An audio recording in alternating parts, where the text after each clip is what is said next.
Eh bien, bonsoir à toutes et à tous, chers collègues. J'espère que vous allez toutes et tous bien. Nous allons démarrer cette séance du Conseil municipal par l'appel. Donc, Anthony Desclosiers est présent. Marianne Besmoulin. Présente. Franck Steinmetz. Magali Cousin. Présente. Jean Legovic. Marie Grenapin. Lionel Salver. Delphine Rossard. Christophe Réel. Catherine Corbe, m'a donné pouvoir, Didier David, Gérard Aubron, Geneviève Allopé, Véronique Cadieux pouvoir à Marie Grenapin, Laure Charpentier, Arnaud Deniel, Vincent Groussin, Pierre Pham, Élise Soufflet-Leclerc, Clémence Mortier pouvoir à Delphine Rossard, Gauthier Pompougnac, Emmanuel Vallée, Robin Caroff, Nathan Bourrigaud, Roman Angibert-Ferré, pouvoir à Magali Cousin, Alexandre Draperon, Martine Marchand, Philippe Bardy, Philippe Bourgeolet, Catherine Bretet, Manuel Froger, Laurent Daniel et Stéphanie Prévost, pouvoir à Martine Marchand. Désignation d'un secrétaire de séance, je propose Didier David, qui est tout à fait d'accord. Merci Didier. Procès-verbal, validation du procès-verbal de la séance du 20 mars 2026. Est-ce qu'il y a des remarques particulières sur ce procès-verbal? Il n'y en a pas, je le mets aux voix. Qui est contre? Qui s'abstient? C'est donc adopté. Chers collègues, avant de rentrer dans l'ordre du jour de notre conseil municipal, peut-être que c'est l'occasion pour moi de vous donner quelques informations sur la manière dont nous débutons ce mandat à travers du coup un rapide point d'actualité des projets en cours, des réalisations qu'il y a sur notre commune, et les projets ne manquent pas en ce début de mandat, et notamment plusieurs travaux qui ont déjà ponctué le mois d'avril et vont se poursuivre dans les prochaines semaines, les prochains mois. Peut-être sur un premier axe qui est celui de l'amélioration des déplacements des Lucéennes et des Lucéens. Il y a eu déjà plusieurs travaux qui ont déjà été lancés. Vous avez pu voir la rénovation de la voie cyclable de la route de Thoiré. Vous avez pu voir les travaux actuels de la rue de la Loire avec l'évolution des aménagements, la création de pistes cyclables séparées et sécurisées suite à des retours que Nantes Métropole avait de la part d'usagers, et vient de démarrer le chantier de la route des Perrières. Il s'agit de créer un cheminement piéton et vélo qui relie les axes structurants, notamment le secteur de la Fresnaye, à la route de Thoiré, pour permettre notamment aux collégiens, lycéens d'aller prendre le C7 future ligne 8 en toute sécurité. D'autres projets sont à venir. Prochainement, l'aménagement cyclable sur le haut de la rue de la Bougrière. C'est la poursuite de la continuité cyclable qui a déjà été engagée sur la partie centrale de la rue de la Bougrière. Il y aura la création d'un itinéraire cyclable entre la rue des Courlis et le chemin des Douves. C'est la poursuite de l'itinéraire est-ouest que nous souhaitons sur la commune pour relier la partie ouest via l'allée Eudes de Frémont à Laminet notamment. Donc des réunions publiques sont prévues et vont s'organiser dans les prochaines semaines. Et puis la poursuite de l'expérimentation sur les bords de Loire. Vous avez vu sur la rue des Roches, notamment un aménagement. Nous allons amplifier cet aménagement test avec de nouveaux dispositifs qui seront mis en place à partir du mois de juin, dont l'objectif est de ralentir la vitesse, mais aussi d'apaiser la circulation sur la promenade de Bellevue et d'en réduire le nombre de voitures. Donc pour ça, il va y avoir aussi une rencontre prochaine avec le panel qui a travaillé avec nous sur l'étude à l'occasion du précédent mandat. Deuxième axe, le renforcement des conditions de la pratique de nos associations, avec deux sujets. Le sujet de des salles Tabarly-Le Boniec, avec la refonte du système de chauffage, la mise en accessibilité, la dépose et la repose totale du parquet, l'étanchéité de la toiture notamment. Et puis, pour la salle Julien Héon, vous avez vu que les travaux sont aussi en cours, avec l'accessibilité du rez-de-chaussée, la création d'une grande salle de réunion 50 personnes, le changement des huisseries parmi plusieurs travaux qui ont été engagés. Troisième axe, l'amélioration des conditions de travail de nos agents et l'accueil des usagers, notamment la création d'un hangar du côté de la Gironnière sur le centre technique municipal, l'objectif étant d'améliorer le stationnement des agents et de créer un hangar pour permettre le stationnement de nos véhicules, des véhicules des agents et faciliter j'allais dire leur vie au quotidien, puisque actuellement ils sont obligés de retirer tous les véhicules pour pouvoir commencer leur journée de travail. Deuxièmement, le sujet des logements d'urgence. Nous engageons des travaux de rénovation thermique et la création d'un 4e logement d'urgence. Et donc, tout ça est pris en charge à 85% par la métropole dans le cadre du Fonds métropolitain de lutte contre le sans-abrisme. Nous engageons les travaux du CCAS avec la rénovation pour des locaux plus agréables, plus accessibles et l'amélioration de la confidentialité et aussi d'une meilleure isolation. Bref, on va redonner une nouvelle vie au CCAS. Les agents du CCAS sont désormais dans le hall de la mairie et dans les bureaux adjacents. Enfin, cet été, il y aura les travaux des jardins du multi-accueil Bidibule qui vont également s'engager, l'objectif étant de végétaliser et de se mettre en conformité par rapport à l'accueil de la petite enfance. Avec l'arrivée des beaux jours, il y aura plusieurs événements qui sont en préparation. La fête du sport, le 23 mai, n'est-ce pas Magali ? Puis le 17 juin à Ligéria, la présentation de la prochaine saison culturelle avec une saison riche qui nous avons hâte de vous présenter cette saison. 25 rendez-vous sont programmés, n'est-ce pas cher Franck ? Et puis le 27 juin, nous aurons plaisir à vous retrouver pour fêter notre fleuve, pour fêter la Loire avec les guinguettes de Bellevue au samedi 27 juin prochain. Le mois de juin sera également riche en événements associatifs. Les Puces Lucéennes, le 7 juin, organisées par le comité d'animation des fêtes lucéennes. Les Foulées des Bords de Loire, le 21 juin. Et nos conseils de quartier sont eux aussi au rendez-vous, avec par exemple une balade organisée par le conseil de quartier Nord-Est le 14 juin, ou encore un jeu de piste dans le parc aux Vignes, organisé par le conseil de quartier du Centre le 28 juin prochain. Vous le voyez, la vie de notre commune est très dynamique et votre équipe municipale est pleinement mobilisée. Avant d'aborder l'ordre du jour, je souhaite vous donner une information, vous informer de la démission de Marine Guyodeau de son mandat de conseillère municipale pour des raisons personnelles. Je tiens à remercier Marine pour son engagement au service des Lucéennes et des Lucéens, d'avoir accepté de venir participer à cette aventure et je lui souhaite, en notre nom à tous, au nom du conseil municipal, une très bonne continuation, en la remerciant aussi pour son expertise, notamment sur des sujets qu'elle connaît bien, la question de la biodiversité et la question notamment des espaces verts. Je souhaite saluer l'arrivée de monsieur Alexandre Draperon, ici présent, au sein de notre conseil municipal. Alexandre reprendra la mission de Marine au titre notamment de la gestion différenciée des espaces verts et siégera au sein de la commission aménagement, transition écologique, tranquillité publique. Ce sera d'ailleurs l'objet de notre première délibération. Voilà, chers collègues, ce que je voulais vous donner en introduction du conseil municipal. Je passe peut-être la parole à Alexandre Draperon pour dire quelques mots de bienvenue, puis après j'ouvre le débat si vous le souhaitez. Alexandre. Merci.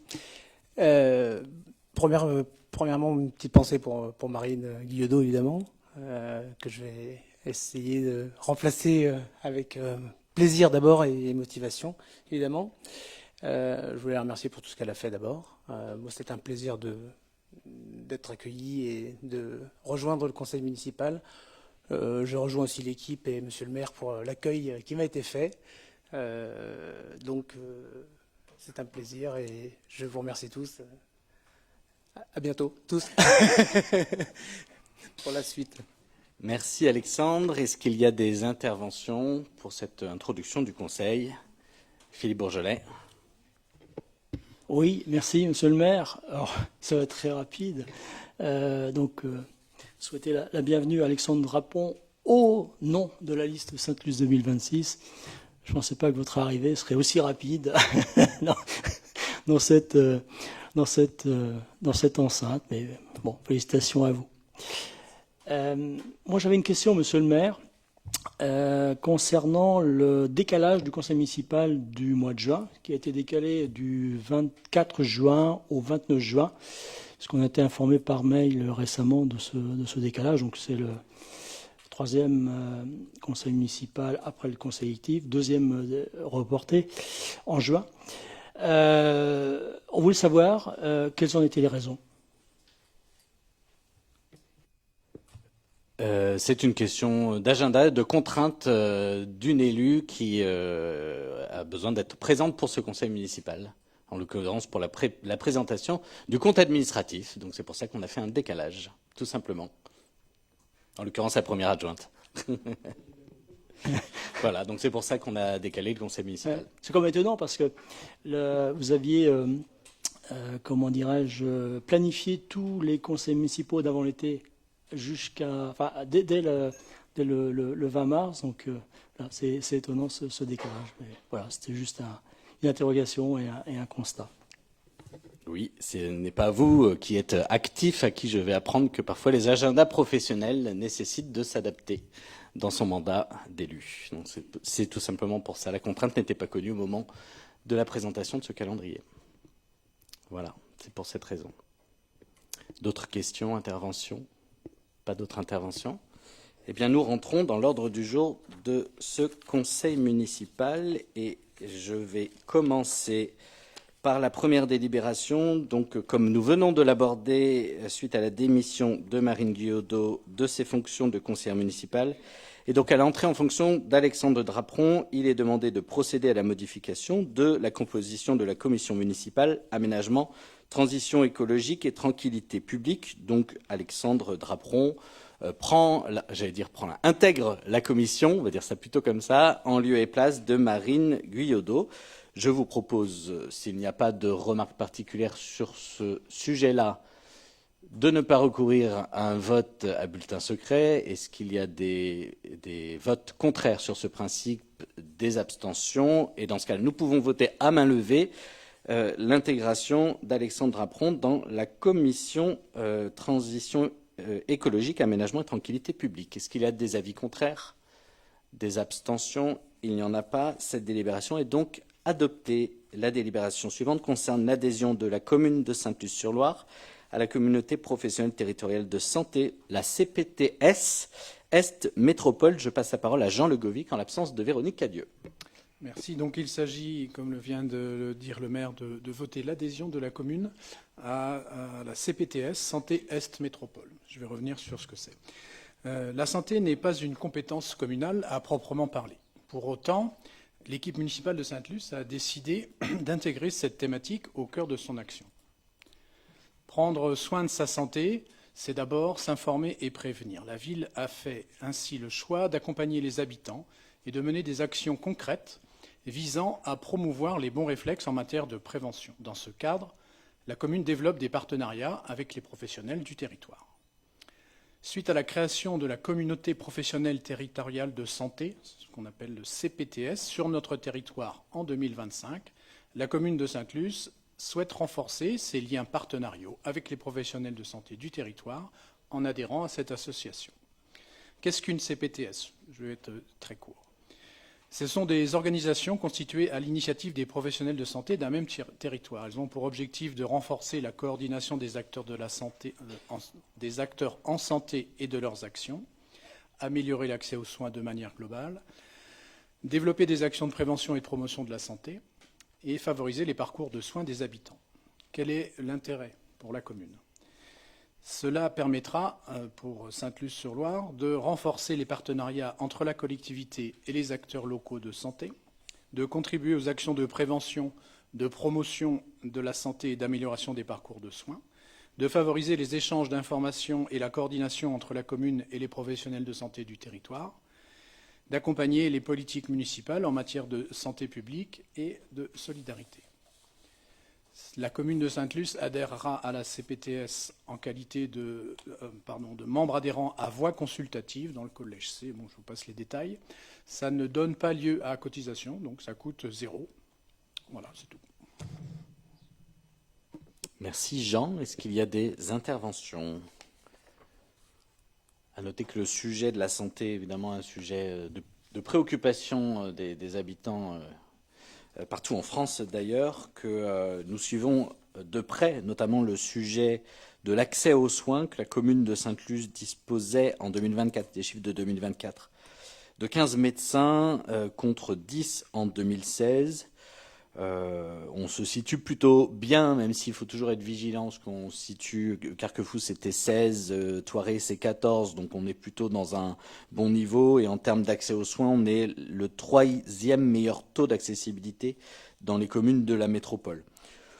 Pour autant, ça reste un sujet de préoccupation. Il y a tout de même des habitants qui recherchent toujours des médecins généralistes, soignants. Donc il faut toujours rester vigilant. Et puis des départs en retraite peuvent faire qu'on peut facilement se retrouver en pénurie. Mais c'est aussi pour ça d'ailleurs qu'on fait en sorte d'anticiper les besoins, que dans les projets immobiliers, on fait toujours en sorte de réserver les cellules, le rez-de-chaussée, à des praticiens. Ça va être le cas dans le projet Pigné-Primalis notamment, mais c'est aussi le cas à Planchonnet sur le projet immobilier Bâtinante qui est en cours de construction. Ce sera le cas sur les projets aussi de l'île aux Loire. Bref, on anticipe l'avenir pour pouvoir avoir des médecins généralistes, mais aussi des professionnels de santé et de paramédical, et aussi des spécialistes, qui est un petit peu toujours la difficulté à avoir. La CPTS permet justement de regrouper ces professionnels de santé et d'aborder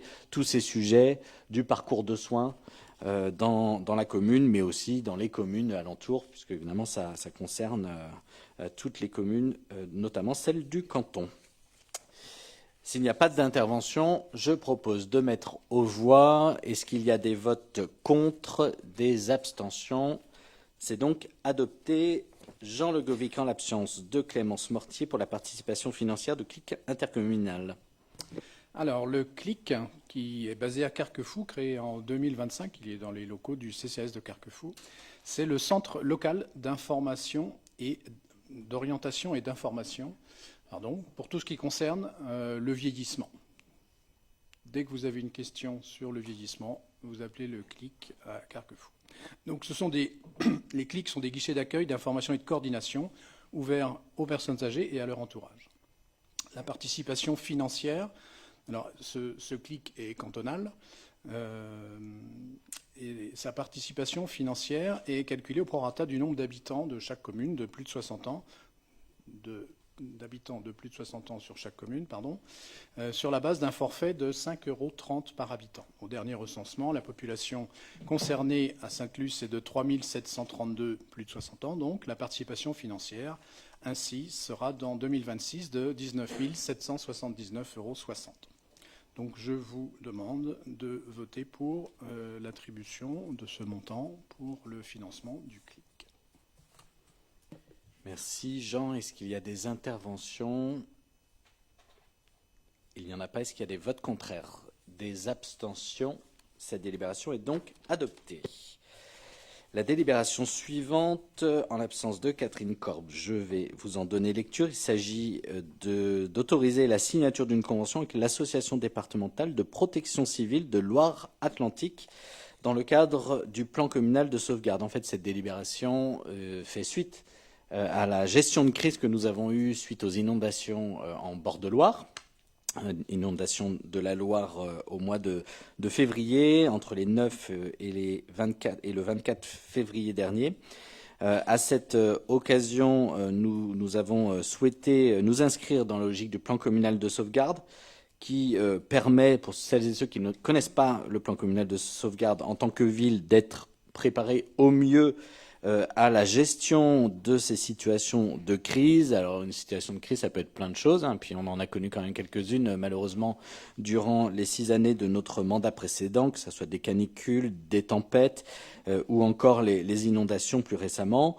Lors de ce dernier épisode, nous avons eu recours à la protection civile pour créer et ouvrir un centre d'accueil de manière urgente grâce à l'association départementale de la protection civile qui a ouvert en salle LOSC. Eh bien, cette convention, elle est là pour nous proposer des modalités de partenariat qui nous permettraient d'anticiper encore mieux, d'aller encore plus vite dans la réaction pour éventuellement des dispositifs d'urgence en cas de nouvelle crise. Il fort probable que nous aurons à gérer d'autres crises. Alors chaque épisode est différent, hein. On a eu aussi des incendies dernièrement à gérer, mais la clé c'est de bien anticiper ce type de situation pour pouvoir aider les personnes fragilisées et aussi préparer la sortie de crise. Ça nécessite de la réactivité, ça nécessite aussi de l'entraide, et je profite de l'occasion qui m'est donnée pour remercier l'ensemble des personnes, des agents, des habitants, des entreprises, des agriculteurs et l'ensemble des citoyens en fait qui se sont mobilisés avec beaucoup de volontarisme lors des inondations de février et qui nous ont permis de faire au mieux pour faire face à cet épisode. C'est donc pour cette raison, j'en profite aussi pour vous en informer que nous aurons l'occasion de présenter le plan communal de sauvegarde dans les mois à venir en conseil municipal et que nous allons aussi engager une démarche d'information auprès de la population pour sensibiliser encore plus nos habitants à ces crises, parce que quand elles arrivent, on n'est pas forcément préparé, étant donné voilà, les crises à répétition, autant avoir des étapes de pédagogie et de sensibilisation auprès de nos habitants. Vous avez donc la convention qui vous est proposée donc avec l'association départementale de protection civile de Loire-Atlantique. C'est une convention qui est en fait un accord opérationnel local qui définit les conditions dans lesquelles l'association pourrait être mobilisée lors de l'activation du plan communal de sauvegarde. Vous avez notamment précisé les modalités d'engagement, les moyens humains, les missions qui peuvent être confiées, par exemple l'hébergement d'urgence, mais aussi le soutien aux populations, le fait de créer des centres d'accueil des familles, la prise en charge de l'accueil des familles pour des personnes décédées, par exemple dans le cadre soit d'un recueillement, d'un hommage collectif, des opérations de nettoyage de maisons, d'opérations de pompage ou encore d'avitaillement de la population sinistrée. Bref, il y a plein de possibilités qui sont relayées dans cette convention. La convention précise le cadre juridique des interventions. Les intervenants sont des collaborateurs occasionnels de services publics et donc sont protégés juridiquement en tant que tels. Et puis les conditions financières, étant entendu que ce sont des bénévoles, donc vous avez aussi le descriptif du coût de chacune des prestations. Et puis la durée et les conditions de résiliation de la dite convention. Voilà, chers collègues, ce qu'est ce cadre de coopération opérationnelle qui nous permet voilà, de clarifier l'usage avec la protection civile en cas de besoin et en cas d'urgence. Espérant avoir été complet sur cette délibération, est-ce qu'il y a des remarques et des questions? S'il n'y en a pas, je le mets aux voix. Qui est contre? Qui s'abstient? Cette délibération est donc adoptée. La délibération suivante concerne l'ajustement des périmètres scolaires et je passe la parole à Gauthier Pompougnac, conseiller municipal délégué aux affaires scolaires. Merci Monsieur le maire. Selon l'article L212-7 du Code de l'éducation, les périmètres scolaires des écoles maternelles et élémentaires sont déterminés par le conseil municipal lorsque les communes comportent plusieurs écoles. En effet, la sectorisation scolaire encourage la proximité entre les lieux de résidence et écoles d'affectation, tout en veillant à la mixité sociale et à l'équilibre des effectifs au regard des capacités d'accueil des établissements scolaires. Sur le territoire de Sainte-Luce-sur-Loire, donc la commune est organisée en 4 secteurs correspondant chacun à un groupe scolaire. Des zones dites tampons permettent, le cas échéant, de rattacher un lieu de résidence à plusieurs établissements. Toutefois, le périmètre scolaire de référence demeure prioritaire dans l'affectation des élèves. Donc, afin de tenir compte de l'urbanisation, de la vente des logements ou encore de l'évolution de la constitution des familles, il est proposé le réajustement de la carte scolaire en pièces jointes que vous pouvez voir sur les écrans. Donc, de maintenir les 4 sectorisations telles que définies actuellement, mais d'ajuster les zones tampons de la manière suivante.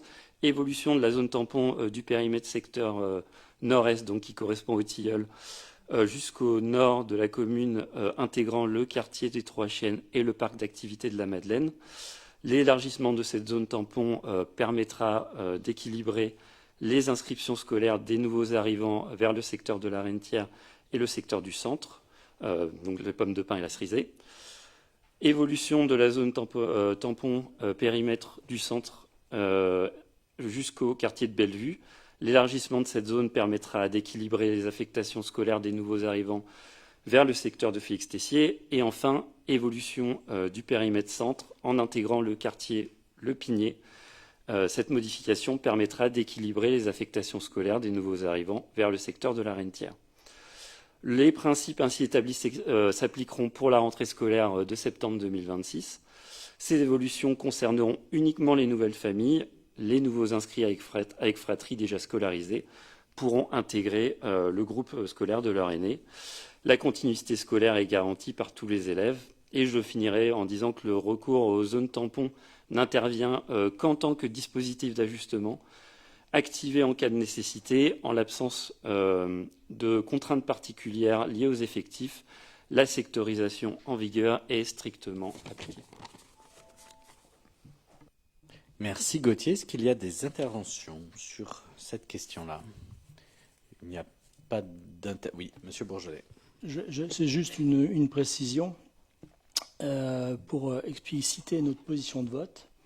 On vient de décider, on va s'abstenir. Pour la simple bonne raison, c'est que la carte qui est présentée ce soir et celle qui était avec l'invitation à ce conseil municipal, c'est pas la même. Donc voilà, on va s'abstenir. On a juste ajusté, pour expliquer, on a juste ajusté les flèches parce qu'on les trouvait pas assez claires et on les a fait pointer vers les boîtes du groupe scolaire parce que voilà, on se disait que c'était plus clair, mais c'est vraiment le seul changement. Non, il y a une flèche qui part vers le haut, et puis une autre qui n'est plus. Donc, oui, c'est effectivement celle de la zone tampon de Félix Tessier qui part vers le groupe scolaire des Tilleuls, qui pointait plus vers l'école elle-même, et du coup, on a décidé de la changer. Voilà, pour plus de clarté. Ouais, donc on maintiendra notre position d'abstention. Très bien, c'est enregistré. Est-ce qu'il y a d'autres interventions? S'il n'y en a pas, je mets aux voix. Qui est contre? Qui s'abstient? Qui est pour? Ah, je lève deux fois. Cette délibération est donc adoptée. La délibération suivante concerne la désignation des représentants du conseil municipal dans les conseils d'école. Les collectivités territoriales, vous le savez, sont représentées au sein des conseils d'école. L'article D411 du Code de l'éducation prévoit que ces conseils d'école sont composés entre autres de 2 élus, le maire ou son représentant, et un conseiller municipal. Et donc, conformément au CGCT, le Code général des collectivités territoriales, je vous propose de ne pas recourir au scrutin secret et ainsi de désigner les élus suivants dans les conseils d'école suivants. Pour le conseil d'école de la Cerisay, Geneviève Allopé. Pour le conseil d'école Les Tilleuls, Gauthier Pompougnac. Pour celui des Pommes de Pin, Delphine Rossard. Pour celui de Félix Tessier, Gauthier Pompougnac. Et pour le conseil d'école La Rentière, Gauthier Pompougnac. Également, est-ce qu'il y a des questions, interventions sur cette délibération? Il n'y en a pas. Je vous propose donc de ne pas recourir au scrutin secret. Est-ce qu'il y a des votes contraires, des abstentions? Il n'y en a pas. Nous allons donc pouvoir voter à main levée cette représentation. Est-ce qu'il y a des votes contre, des abstentions? Cette délibération est donc adoptée. Délibération suivante, c'est la désignation de représentants au comité technique intercommunal et à la commission consultative intercommunale d'implantation des stations radioélectriques. Vous le savez, il y a une charte sur la métropole de Nantes et ses 24 communes d'implantation des stations radioélectriques qui a été adoptée en 2013, ça commence à dater, et qui permet d'uniformiser les modalités d'implantation des stations radioélectriques, sous-entendu les antennes relais notamment pour les réseaux de télécommunications. Pour assurer la gouvernance de ce dispositif, plusieurs instances ont été créées. D'abord, un guichet unique qui réceptionne toutes les demandes, les transfère aux communes et puis en étudie techniquement en lien avec les communes la faisabilité. Ensuite, un comité technique intercommunal qui examine ces dossiers en lien avec les opérateurs et vérifie le respect de la charte entre les 24 communes membres. Et puis une commission consultative intercommunale qui donc étudie l'ensemble des propositions, les met en dialogue et vérifie la faisabilité et donne un avis favorable ou défavorable à l'implantation de ces antennes. Ainsi, pour que ces instances fonctionnent, il faut désigner 2 représentants de la ville, un titulaire et un suppléant. Il vous est donc proposé pour ces 2 comités, le comité technique intercommunal et la commission consultative, de désigner Gérard Aubron comme titulaire et Christophe Réel comme suppléant. Est-ce qu'il y a des interventions, des questions? Il n'y en a pas, je mets donc aux voix. Est-ce qu'il y a des votes contraires, des abstentions? Très bien. Donc les 7 élus de l'opposition et des votes pour. C'est donc adopté. La délibération suivante concerne une désignation des représentants de notre commune pour siéger dans les instances collégiales de Nantes Métropole Aménagement, qui est l'un des aménageurs de la métropole. Je vous propose la candidature de Christophe Réel, adjoint à l'urbanisme, pour siéger au sein de ces instances et notamment au sein de l'Assemblée générale des actionnaires, mais aussi du conseil d'administration en qualité de représentant de cette assemblée spéciale. Il sera donc, si vous en êtes d'accord, le représentant de la collectivité et sera ainsi autorisé à percevoir à titre personnel une indemnité résultant de l'exercice de sa fonction dans la limite maximale de 230 € bruts par réunion du conseil d'administration. Je vous propose de ne pas recourir au vote à bulletin secret. Est-ce qu'il y a un avis contraire sur ce sujet, une abstention? Non. Et avant de mettre au vote, est-ce qu'il y a des interventions sur cette délibération? Il n'y en a pas. Nous allons donc pouvoir voter à main levée. Est-ce qu'il y a des votes contraires, des abstentions? Abstention des 7 élus de l'opposition, des votes pour. Cette délibération est donc adoptée. Christophe Réel, justement, je lui passe la parole pour la délibération sur la commission communale des impôts directs. Merci, Monsieur le maire. Le Code général des impôts exige que soit constituée une commission communale des impôts directs dans chaque commune. Le rôle de cette commission est de donner chaque année un avis sur les modifications d'évaluation ou les nouvelles évaluations des locaux d'habitation recensés par l'administration fiscale, ces évaluations permettant effectivement de fixer le montant des impôts. Donc la durée du mandat des membres de la commission communale des impôts directs est identique à celle du mandat du conseil municipal. Et de nouveaux commissaires doivent donc être nommés dans un délai de 2 mois qui suivent le renouvellement général des conseils municipaux. D'où l'objet de cette délibération. Pour la commune de Sainte-Luce, avec plus de 2000 habitants, cette commission comprend, outre le maire ou l'adjoint délégué, qui en assure la présidence, 8 commissaires titulaires et 8 commissaires suppléants. Ces commissaires sont désignés par le directeur des services fiscaux sur une liste de contribuables dressée par le conseil municipal. Cette liste qui vous est proposée comporte 26 noms. Donc je ne vais pas redonner les noms puisqu'ils figurent sur le document qui vous a été transmis. Et c'est sur cette proposition de 26 noms qu'il vous est proposé de voter. Merci Christophe. Étant entendu, et je réinsiste sur ce point-là, que c'est au directeur des services fiscaux que revient de choisir les 16 personnes, 8 titulaires et 8 suppléants, et que nous n'avons pas la main sur ce sujet. Est-ce qu'il y a des interventions? Il n'y en a pas.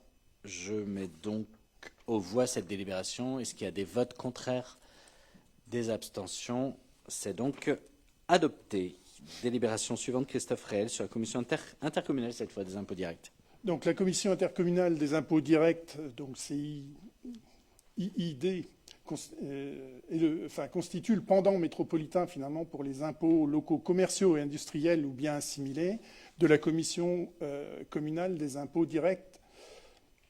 Donc elle intervient en matière de fiscalité directe locale professionnelle et elle participe à la détermination des nouveaux paramètres départementaux d'évaluation en fonction des secteurs, des tarifs et les coefficients de localisation. Elle est composée de 21 membres, 10 commissaires titulaires, 10 commissaires suppléants, plus la présidente de la métropole ou un vice-président délégué. Le mandat, comme pour le CCID, des membres de la commission est le même, enfin la durée du mandat, pardon, est la même que celle du conseil métropolitain. Et donc ces commissaires sont désignés à nouveau par le directeur départemental des finances publiques sur une liste proposée par le conseil métropolitain, sur une liste de contribuables, pardon, dressée par le conseil métropolitain. Cette liste proposée par le conseil métropolitain est construite à partir de propositions des communes. Et dans ce cadre, la commune de Sainte-Luce doit proposer 2 noms. Et on vous propose de voter pour proposer M. Benoît Gaudry et M. Bertrand Lisée, qui sont des propositions qui ont été faites par Sainte-Luce Active. Merci Christophe. Est-ce qu'il y a des interventions? Il n'y en a pas. Je mets aux voix cette délibération. Qui est contre? Qui s'abstient? Délibération adoptée. Christophe Réel pour le bilan des acquisitions cessions de l'année 2025. Alors, bilan des acquisitions cessions foncières 2025. Donc, il n'y a rien de nouveau dans ce qui va être présenté, puisque c'est tout ce qui a été présenté dans les conseils municipaux précédents. Donc, 7 acquisitions, 0 cession. Donc, parmi les acquisitions, un terrain situé en zone agricole au lieu dit Planty, qui vient en complément de terrain déjà acquis dans la même zone. Donc, il s'agit d'un terrain situé au nord du quartier de la Minette, en zone agricole, donc, à proximité de terrain dont la commune est déjà propriétaire. C'est un terrain de 2300 m², donc en zone non constructible. 2 terrains en zone humide au lieu-dit de la Prée, qui sont des espaces naturels à protéger, qui viennent là aussi en complément d'acquisition antérieure. Alors, il y a une donation et pour une parcelle de 1300 m² et une acquisition de terrain, de 2 terrains qui se trouvent en bord de Loire, de part et d'autre de l'échangeur du pont de Bellevue. L'acquisition de ces terrains va permettre de mettre en valeur et de protéger la biodiversité sur ces terrains. Un terrain bâti situé 22 rue Louis Gaudin, qui est situé dans l'OAP Centre-Ville, à proximité du groupe scolaire des Tilleuls. Alors, c'est une décision de préemption du maire. C'est un terrain de 552 m², qui permettra de conforter la vocation multifonctionnelle du centre-ville, c'est-à-dire logement, commerce, services et équipements, et de répondre aux exigences de la loi SRU. Donc, c'est une zone qui est à proximité de l'école des Tilleuls. Et le souhait est donc de conserver à ce niveau-là, dans cette OAP, la maîtrise foncière locale. Et notamment, c'est un lieu dans lequel il y a un jardin qui est assez grand et qui permettra de réfléchir sur une évolution ultérieure en associant l'école. Voilà, ça c'est pour le bâtiment situé 22 rue Louis Gaudin. Ensuite, un terrain dans le village de Bellevue, allée des Boucaniers, qui vient en complément de l'acquisition du terrain voisin acquis l'année précédente, c'est-à-dire en 2024. C'est un terrain qui est situé en zone inondable, et donc il va être nécessaire d'attendre le futur PPRI avant d'envisager sa destination précise. Et pour terminer, 4 parcelles non bâties au niveau des 3 chênes. C'est dans l'OAP donc des Thébaudières, avec une vocation mixte, logement et équipement public. Donc voilà l'ensemble des acquisitions qui ont été effectuées lors de l'année 2025. Merci Christophe. Est-ce qu'il y a des interventions sur ce bilan des acquisitions? En l'occurrence, il n'y a pas de session, pas d'intervention. Je mets donc aux voix, oui c'est ça, ce bilan de l'année 2025. Est-ce qu'il y a des votes contraires, des abstentions? Il n'y en a pas. Cette délibération est donc adoptée. Et des votes pour, pardon. Je recommence. Est-ce qu'il y a des votes contre, des abstentions? Des votes pour, tout le monde, et on m'a dit qu'il fallait que je lève les 2 bras. Cette délibération est donc adoptée. Délibération 12, Marianne Besmoulin pour la renonciation à la prescription quadriennale. Mais qu'est-ce donc? Alors, pour bien comprendre cette délibération, il faut revenir quelques années en arrière. Avant 2018, les agents exerçant des responsabilités de régie percevaient une indemnité spécifique. En 2017-2018, la ville a fait évoluer son régime indemnitaire et une délibération a été votée en septembre 2018, applicable au 1er janvier 2019. Cette délibération avait bien prévu l'intégration de cette indemnité dans le nouveau dispositif. Cependant, la mise en œuvre n'a pas été complète ni homogène, c'est-à-dire que certains agents ont perçu l'indemnité, d'autres non, malgré des situations comparables. Cela résulte d'une omission interne dans la traduction en paye. Autrement dit, la règle existait bien, mais elle n'a pas été appliquée de manière systématique. Donc, en conséquence, on a eu une inégalité de traitement entre agents, des sommes dues au titre du service fait, et par ailleurs, une prescription juridique acquise depuis le 1er janvier 2021. C'est-à-dire que le droit nous autorise aujourd'hui à ne pas payer l'intégralité de ces sommes. Donc aujourd'hui, nous avons un choix à faire, soit appliquer strictement la règle juridique avec une régularisation à compter du 1er janvier 2021 et une prescription pour les 2 années antérieures, soit nous pouvons tenir compte de la réalité des situations. Le choix qui est proposé ce soir est le deuxième choix, c'est-à-dire de tenir compte de la réalité des situations et d'où le sens de la délibération, de renoncer à la prescription quadriennale.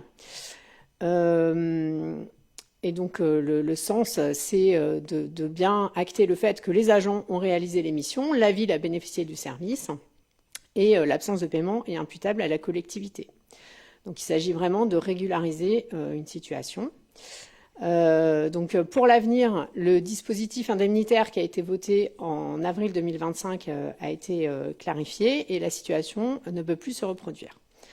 Donc voilà, il est proposé de voter pour renoncer à cette prescription quadriennale et pour information, la ville est redevable d'une somme globale de 9 000 € auprès des agents concernés. Voilà, merci. Merci Marianne. Est-ce qu'il y a des interventions? Il n'y en a pas. Je mets donc aux voix qui est contre, qui s'abstient. Cette délibération est donc adoptée. Marianne Besmoulin pour la délibération 13 sur les remboursements d'activités jeunesse. Oui, donc il s'agit d'une délibération qu'on a presque à tous les conseils municipaux. Donc, dans le cadre des activités enfance-jeunesse, un certain nombre d'activités sont facturées en amont et parfois elles ne peuvent pas être réalisées du fait d'empêchements qui sont dûment justifiés. Et dans ces cas-là, la collectivité doit procéder au remboursement des sommes correspondantes.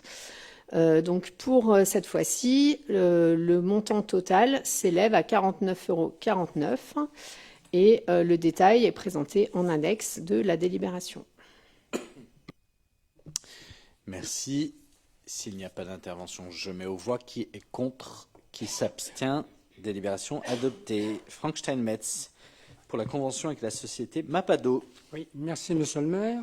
C'est une délibération qui est technique, puisque dans le cadre de sa politique culturelle, la ville souhaite se doter d'une nouvelle solution numérique de gestion et de commercialisation de billetterie pour ses équipements et ses manifestations. À ce titre, une consultation a donc été lancée afin d'identifier la solution la plus adaptée aux besoins de notre collectivité, notamment en matière de vente en ligne, de gestion des abonnements, de suivi des recettes et d'outils de pilotage. À l'issue de cette consultation, c'est la société Mapado qui a été retenue au regard de sa valeur technique et de son adéquation aux besoins qui avaient été exprimés et des conditions économiques qui sont également proposées. Globalement, cette solution, qui est déjà utilisée dans pas mal de communes, je peux citer rapidement Savenay, Treillières, Ancenis, Cordemais, Pornichet. Donc c'est quand même une société qui est habituée à travailler avec les collectivités. Et cette solution permet notamment la mise en vente de billets en ligne et sur site, la gestion des abonnements et des publics, le suivi des ventes et des statistiques et l'encaissement et le reversement des recettes dans les conditions prévues dans la convention qui est annexée à la délibération que vous avez donc pu consulter. Cette convention a pour objet de définir les modalités d'utilisation de la solution ainsi que les droits et les obligations respectifs des parties, notamment en matière financière, de responsabilité et de traitement des données. Elle est conclue pour une durée de 12 mois renouvelable par tacite reconduction, sauf dénonciation par l'une des deux parties, dans des conditions qui sont très bien précisées à l'article 10, si j'ai bonne mémoire. Donc il nous appartient au Conseil municipal d'approuver cette convention et d'autoriser Monsieur le maire à la signer. Merci Franck. Est-ce qu'il y a des interventions? Il n'y en a pas. Je mets aux voix qui est contre, qui s'abstient. Délibération adoptée.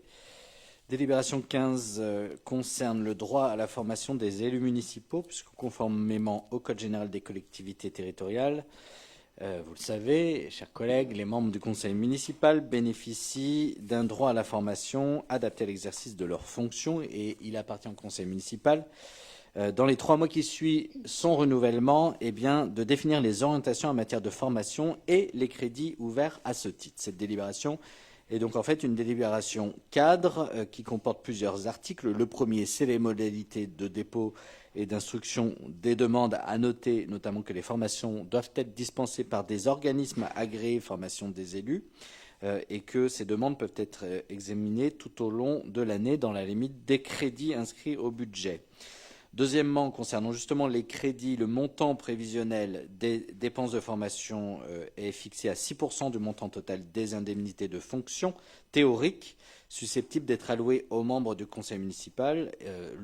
La loi oblige que ce montant soit fixé entre 2% et 20%. Nous proposons de fixer à 6% et que, bien sûr, si cela est nécessaire, nous pourrons ajuster dans le cadre des décisions budgétaires annuelles que nous passons tout au long de l'année. Le troisième article concerne la prise en charge des frais d'inscription, de formation, mais aussi de frais de déplacement et de séjour qui sont remboursés selon les modalités de la délibération relative au déplacement temporaire que nous avons adopté le 7 avril dernier. Et le quatrième article concerne la priorité d'accès à la formation. Les membres du conseil municipal ont droit à une formation adaptée à leurs fonctions et une formation est obligatoire pour les élus au cours de la première année, les élus qui ont reçu une délégation de ma part. Donc on vous donne les critères de priorité, notamment les élus titulaires d'une délégation, comme je viens de le dire, les élus qui n'ont pas encore bénéficié d'une formation au cours du mandat, et enfin les élus dont une demande a été refusée lors de l'exercice précédent, faute de crédit. Voilà, chers collègues, cette délibération qui est une délibération cadre pour la formation des élus. Et je vous encourage à bénéficier et à faire valoir votre droit à la formation. Est-ce qu'il y a des interventions sur ce sujet? Il n'y en a pas. Je mets aux voix qui est contre, qui s'abstient. Cette délibération est donc adoptée. La délibération 16 concerne la fixation du nombre de représentants de la collectivité au sein du comité social territorial et du F3SCT. Alors, qu'est-ce que c'est tout ça? Conformément aux dispositions du Code général de la fonction publique, la collectivité est dotée d'instances de dialogue social de la fonction publique territoriale, lesquelles seront d'ailleurs renouvelées à l'occasion des élections professionnelles qui sont prévues le 10 décembre 2026 et en application du décret du 10 mai 2021, c'est à l'organe délibérant de fixer 6 mois avant la date du scrutin les modalités de composition du comité social territorial, le CST, et notamment à la fois le nombre de représentants du personnel, le nombre de représentants de la collectivité, le principe de paritarisme et les modalités de recueil de l'avis des représentants de la collectivité. L'effectif de référence, il s'apprécie au 1er janvier 2026, c'est donc le nombre d'agents pour cet effectif de référence, c'est 238 agents. En conséquence, le nombre de représentants du personnel sera de 5 représentants titulaires du personnel et autant de suppléants. Le nombre de représentants de la collectivité, je vous propose de le fixer à 3 titulaires de la collectivité et autant de suppléants comme c'est le cas actuellement.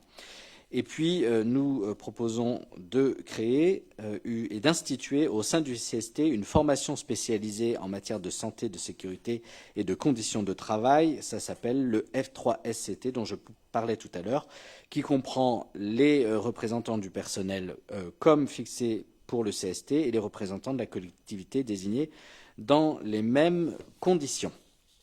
Concernant le paritarisme, il est proposé de ne pas instaurer le paritarisme numérique et de retenir un nombre de représentants de la collectivité inférieur à celui des représentants du personnel.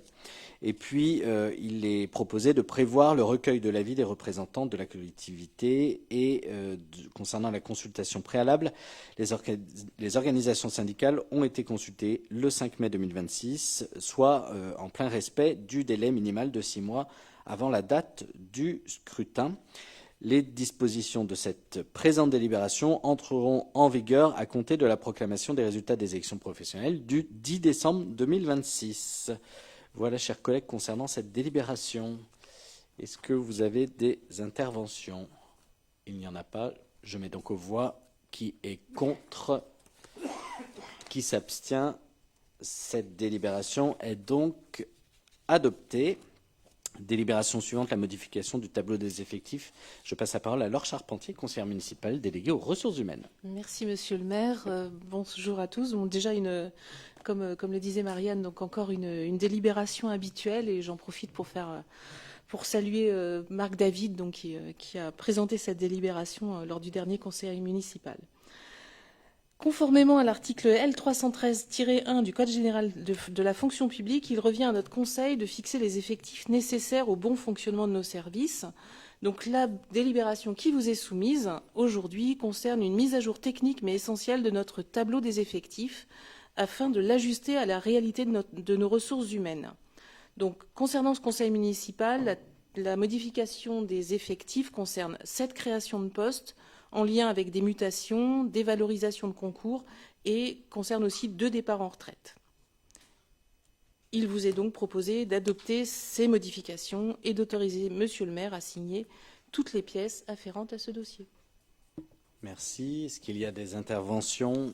Il n'y en a pas. Je mets aux voix qui est contre, qui s'abstient. Délibération adoptée. Délibération 18 concerne la mise à disposition d'un véhicule de service avec autorisation de remisage à domicile au profit de notre directeur général des services pour lui permettre d'exercer ses fonctions dans des conditions compatibles avec les exigences de continuité de service public, mais aussi de disponibilité, de réactivité liées à ses missions. Eh bien, nous proposons, comme c'était le cas jusque-là et depuis plusieurs mandats d'ailleurs, de lui mettre à disposition un véhicule de service. Ça s'explique évidemment par la nature des fonctions exercées, des déplacements fréquents qu'il, en l'occurrence, il a à réaliser et des interventions qui peuvent se faire en dehors des horaires de travail habituels et qui parfois nécessitent une mobilisation d'ailleurs rapide sur des événements particuliers. C'est arrivé régulièrement et nous proposons d'autoriser le remisage à domicile de ce véhicule. C'est un véhicule qui demeure affecté à un usage strictement professionnel. L'utilisation à des fins personnelles est exclue, excepté pour les trajets domicile-travail qui sont rendus nécessaires justement par cette autorisation. Cette mise à disposition ne constitue pas un avantage en nature dès lors que l'usage est limité aux besoins de service dans le respect des règles fixées par la collectivité.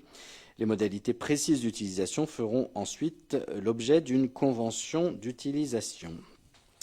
Est-ce qu'il y a des interventions sur cette délibération? Il n'y en a pas. Je mets aux voix qui est contre, qui s'abstient. Délibération adoptée. Pour terminer ce conseil municipal, eh bien, c'est l'information habituelle sur les délégations prises dans le cadre des délégations que le conseil municipal m'a confiées, avec des délivrances et des reprises de concessions dans les cimetières. Une décision notamment C'est un avenant pour la mise à disposition de l'association Saint-Benoît de Labre d'un logement communal situé au 40 rue Olympe de Gouges pour l'hébergement des familles déplacées en Ukraine. Et puis, il y a un certain nombre de marchés publics, notamment donc, depuis le 28 janvier 2026, j'ai signé plusieurs marchés. Premièrement, l'installation d'une ventilation au sous-sol de l'hôtel de ville pour la somme de 65 000 €.